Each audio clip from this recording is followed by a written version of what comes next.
The Meta is the debut mouse from GameSense, a small startup based out of New Jersey, USA. At $60, I thought this was a pretty fair price considering the specs, weight and the shape, which is a modernised take on the legendary Zowie S2 with some slight alterations.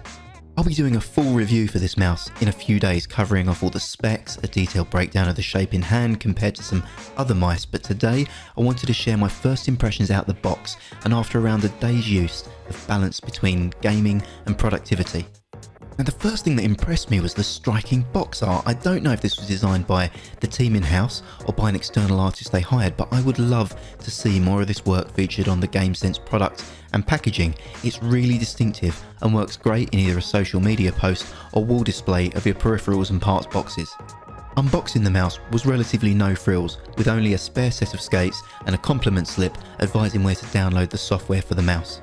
That being said, it's more than even some larger manufacturers are offering in their budget mice, Razer being a notorious offender here, not even offering a replacement set of skates in their more premium mice. The Meta coating reminded me a lot of the early XM1 copies, and while super grippy, looks like it does attract a lot of fingerprints and oil, although this only appears to be a cosmetic issue and didn't impact my grip at all in game. The weight was around 62 grams on my scales with the cord, so not the lightest wired mouse available, but also a very competitive weight, especially at the price GameSense are charging for it of $60. The mouse skates are a rounded 100% virgin grade PTFE and comparable to a faster, harder PTFE glide like the Tiger Arc 1. I don't see any reason to replace these at this point and don't think I will. The mouse glided absolutely perfectly across the handful of artisan mouse pads that I've used. In my full review, I'll put these more to the test across a variety of different mouse pads and some hard and hybrid surfaces, including the SkyPad. The cable is a flexible and lightweight cord, but is a little bit chunky and feels a bit like the bootlace braided cords that ship with HK gaming mice like the Sirius M. I didn't have any immediate issues using it in a bungee, although I do think there's potential to improve the experience with a paracord. I also have to say the RGB on this mouse feels completely unnecessary to both the aesthetic and weight of the mouse.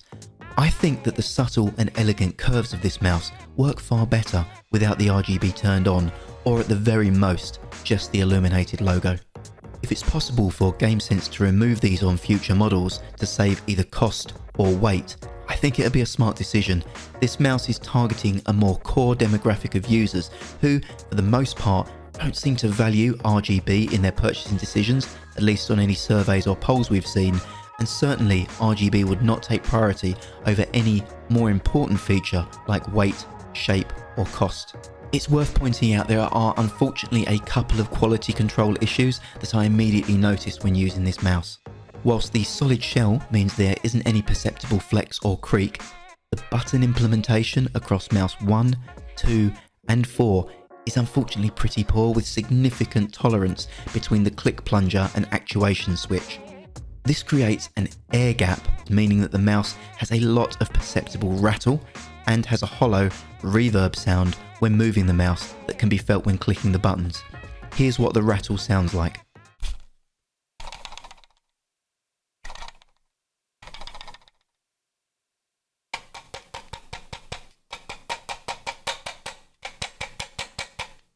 The same problem is also persistent on mouse 4 on the side, making it feel looser than it actually is with pre-travel. Again, here's what it sounds like.